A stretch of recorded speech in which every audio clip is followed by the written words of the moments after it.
You're listening to Texas Live with K5, your number one resource for all things outdoors in North Texas.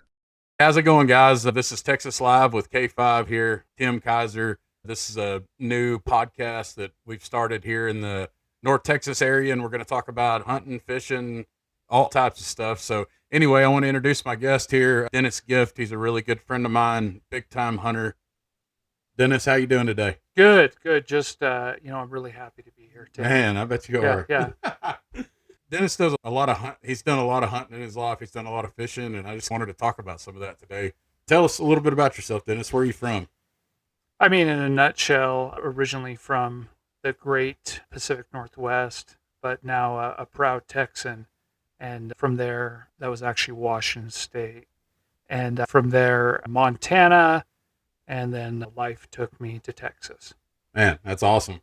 Man, you've told me, I mean, you like, fishing for steelhead. You've done really well with that up there in the Northwest, right? I mean, you were a smallmouth fishing guide. Man, tell us a little bit more about that. I mean, we're all about fishing around here, and I mean, a lot of these guys don't get to do any of that. So. Well, I mean, not to bore the audience for our target audience here, but so look, I did grow up in the Pacific Northwest. My dad had an offshore boat, a lot of halibut, salmon, and then I lived pretty close, about 30 minutes from the Toutle River. So if you remember Mount St. Helens, the ash flow, I would go up there and catch a lot of steelhead and salmon. It was phenomenal fishing because of politics in the Northwest and everything. They ruined a lot of that. So I switched over to smallmouth fishing. I've always fished largemouth, but smallmouth started picking up. Some of the people up there would blame it on climate change. I just think the smallmouth do a good job of going into an area and taking over. And so I got really, really good fishing smallmouth on the local lake that no one else did. Pulled some big ones out, some 6, 7 pounders with my clients. And then I did not guide on the Columbia River because that takes a different guide license.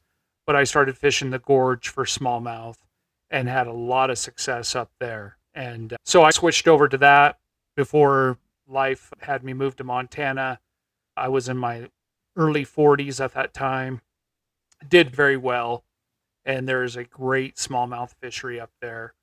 So transitioned back down here for the big bass in this area. So, Man, huge change. I mean, coming here compared to yeah, up there. I mean, look, Tim, here's the deal. Fishing is fishing. I don't care if it's for a perch. Us Yankees call it bluegill, but down here we call everything a perch. And fishing's fishing, but definitely a different fishing culture down here. One that I've dropped into. I've done pretty well. I'm nowhere near the guns, as you would say, but I do enjoy it. And just a different kind of fishing down here. I would say there's more opportunity here, especially for multi-species freshwater. But yeah, it's been a nice change. That's cool. Just a little how me and Dennis met. I used to fish a lot, and we were out. I was out by myself actually at Lake Weatherford about 3 years ago, Mm-hmm. and the water was flooded. The frog bite was on, and him and his wife were up there on the bank fishing, and I caught a couple of fish right there in front of him. He hollered at me, said, "Look me up on Facebook."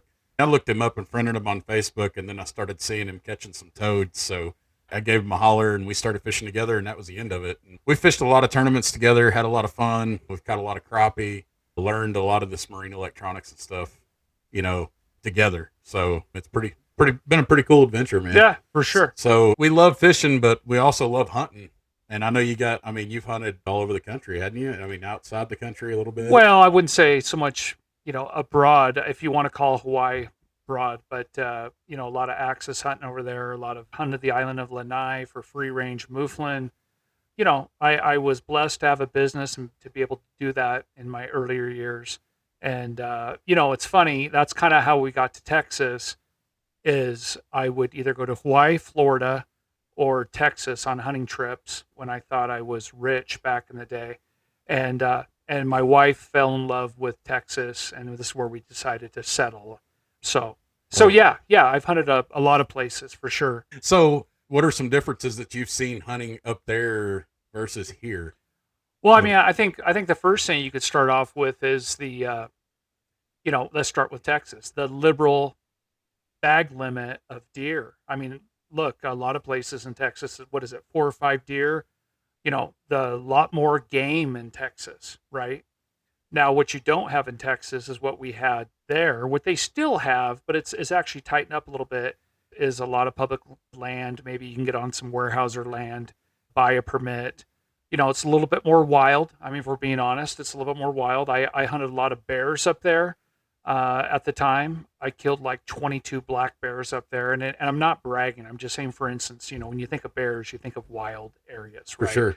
And hunting black-tailed deer. I mean, you won't see the film productions that you see on whitetail or even mule deer. You'll see very, very few on black-tailed deer. They're really called the ghost of the Pacific or something, but they're a very unique deer. A couple different subspecies. I hunted even into Northern California. Very hard to get. And out of the years that I hunted up there, I can honestly say I only had one good head mounter. It's probably 117, 118 inch non-typical. My wife got a good one. And then the rest of the time, it's difficult, to say the least. You're going to go days without seeing a deer. You're going to hunt stands of timber. What's funny down here is when it rains down here, everybody just kind of, hey, deer don't come out in the rain. And I really do think, with the utmost respect, I think a lot of that may be true, but I think a lot of that is a lot of Texans. There's so many deer down here, nobody wants to hunt in the rain. Right. And so, but up there, when it rains, man, those deer get up and you're on them. You're in the woods, you're walking through stands, and that's when the deer get really active. So. You hunt here? Oh, yeah. Okay. Yeah. All right. You got all your stuff? I mean, we're getting pretty darn close to opening season here. Yeah, I have a little ranchette, little chunk of land out in Comanche County, and I have every kind of feeder: cottonseed feeder, protein feeder, thyme protein feeder. Like, I'm ready. So do you got cameras up and stuff? Are you seeing, because down here in Texas, because that's all I can speak for, right? A lot of times on a rainy year, especially in the high percentage acorn areas, we may have a ton of acorns on the ground. It could be slower, but the deer are healthier when you do see them. Right. So are you seeing any of that? Do you have any good deer coming in or anything? Look, it's free range, Comanche County. I'm seeing, maybe a 115, 120 buck, nothing I'm interested in taking. Lots of does, a lot of fawns, a lot of hogs.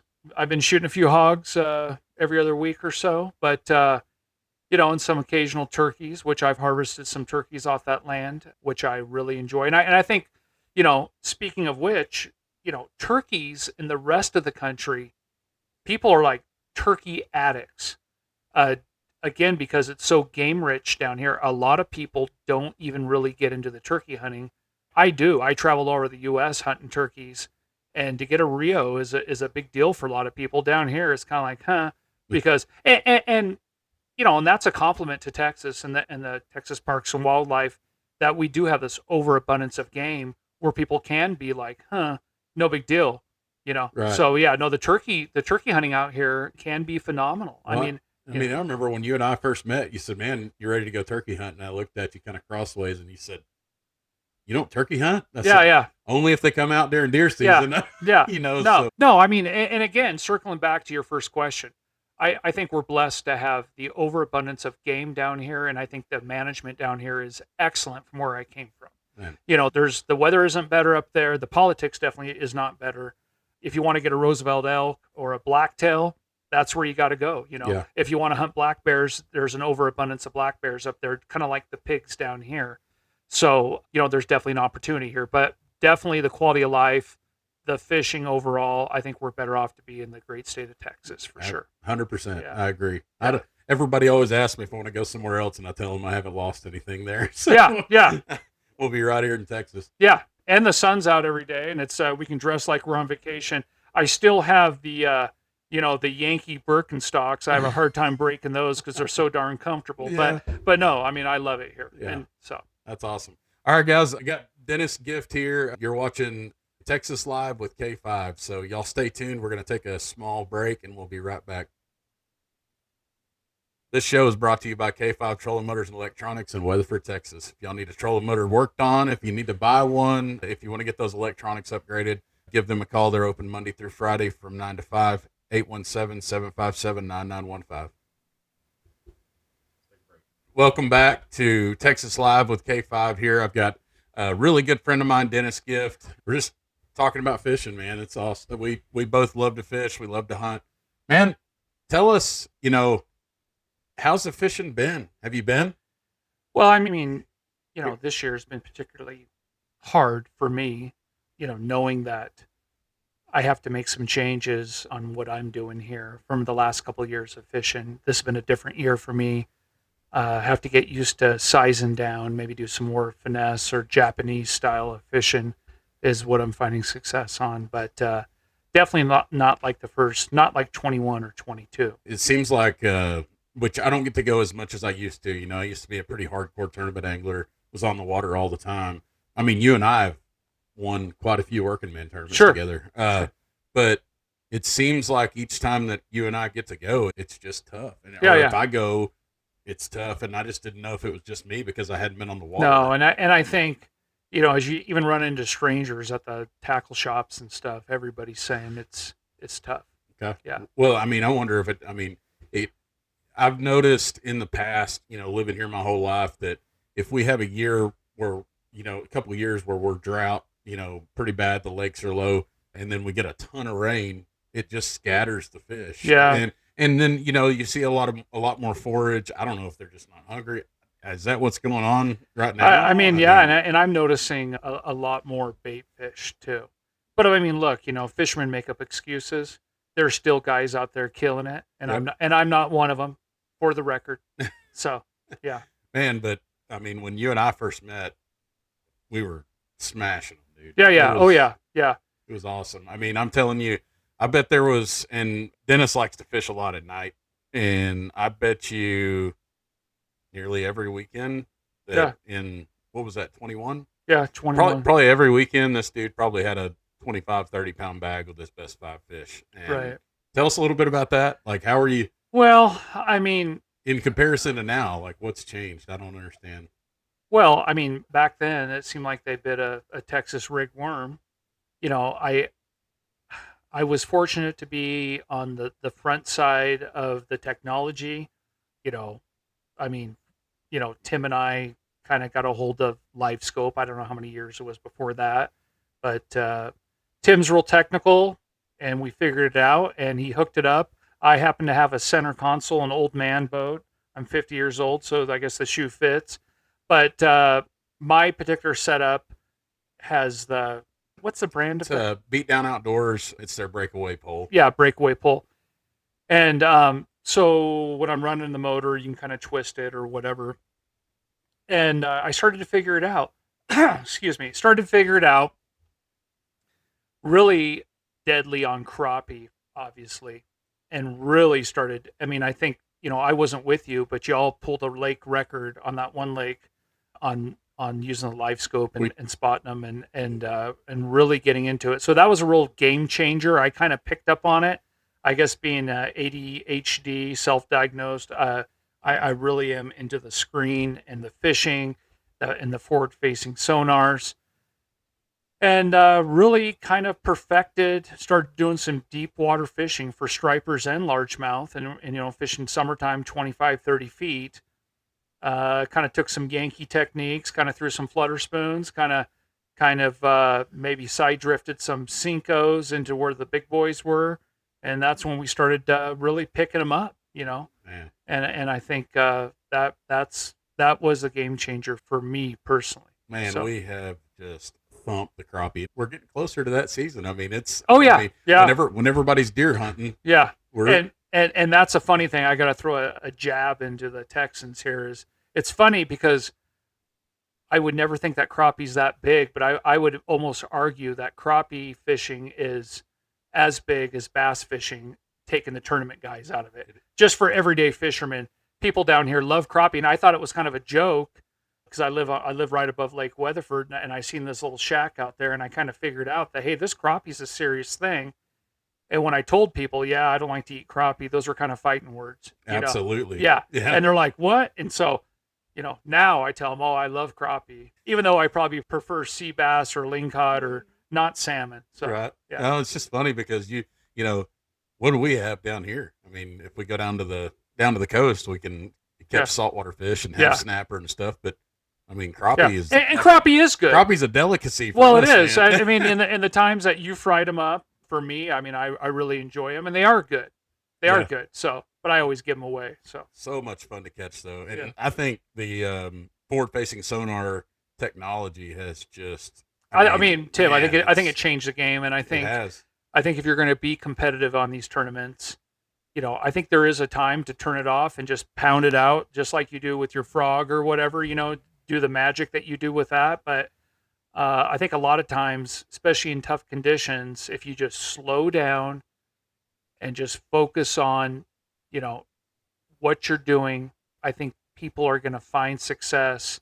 And it's kind of like that bird dog stumbling on that first covey of quail, You got to accidentally hook a couple fish doing that, and then you can get really hyper-focused and tuned in for sure. Yeah. So we caught some big striper. I mean, on a ball head, just with a fluke dropping down on top of them. Sure. And they'll eat anything. And I think this year I did really well dead sticking, doing that as well. Yeah. And staying with that school of striper because, they're kind of like sharks. They're always on the move, hence the name striper when you're looking at your graph. Right. So, yeah. Yeah, man. So much fun. Yeah. So, I mean, do you think is the forward-facing sonar, is that what's making it tough right now? I mean, do you think it's adding pressure to the fish? Or do I think there's... Because you hear it a lot. I think there's definitely some fish being caught that normally wouldn't get caught. I mean, look, when it comes to bass, this is my opinion, but I think there are bass that live their life shallow, and I think there's bass that live their life deep, and maybe they cross over a little bit. But I think you're almost fishing for two different species sometimes.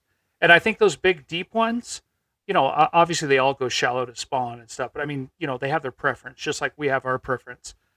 I think some of those fish are getting caught that hadn't been caught.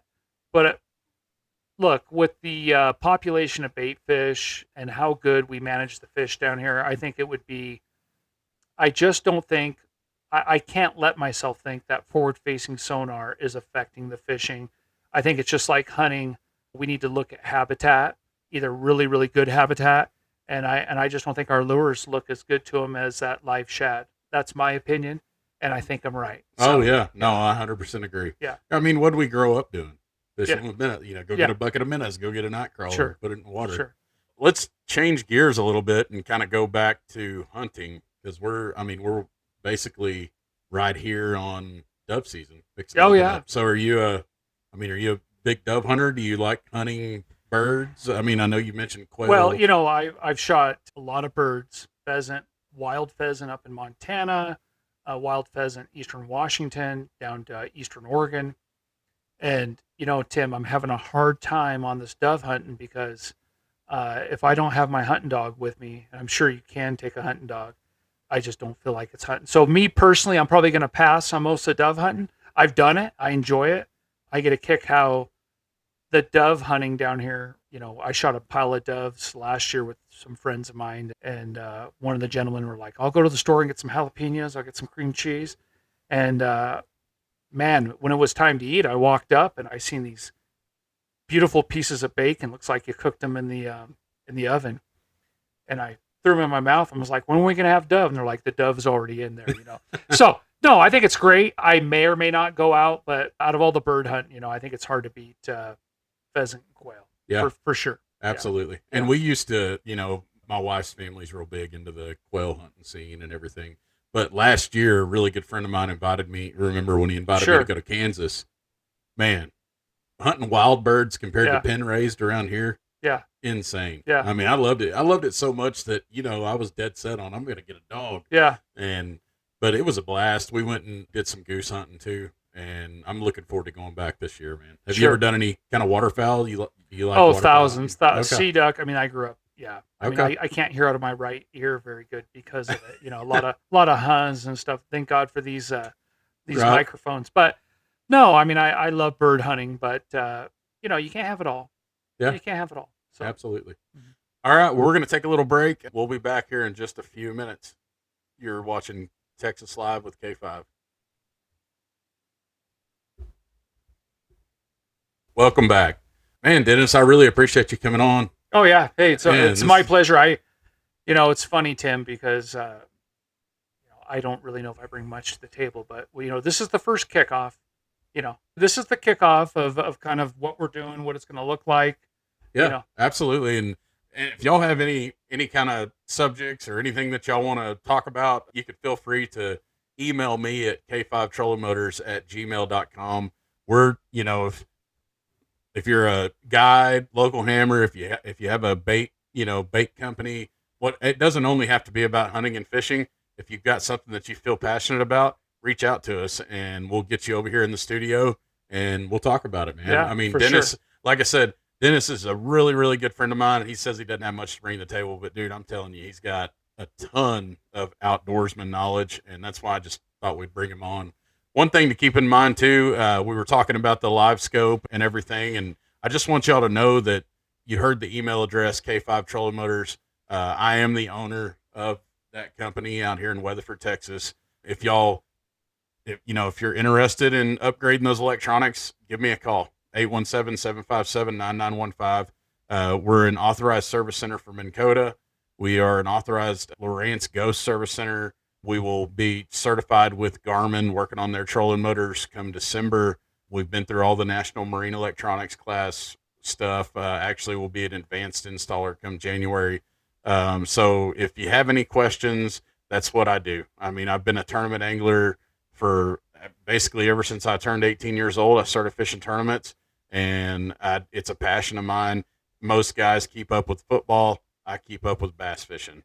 So I eat, sleep, breathe God and the outdoors. So if y'all need anything, feel free to give me a holler. You got anything else, Dennis? Nothing here. All right. Appreciate y'all. All right. Thank you so much. Thank you for tuning in to Texas Live with K5, your number one source for all things outdoors in North Texas. Please like and subscribe on YouTube, Apple Podcast, or Spotify to support us and enjoy more North Texas outdoor content. Like and follow us on Facebook and Instagram. If you're interested in joining the show or us mentioning your business throughout the show, contact us at k5trollingmotors@gmail.com.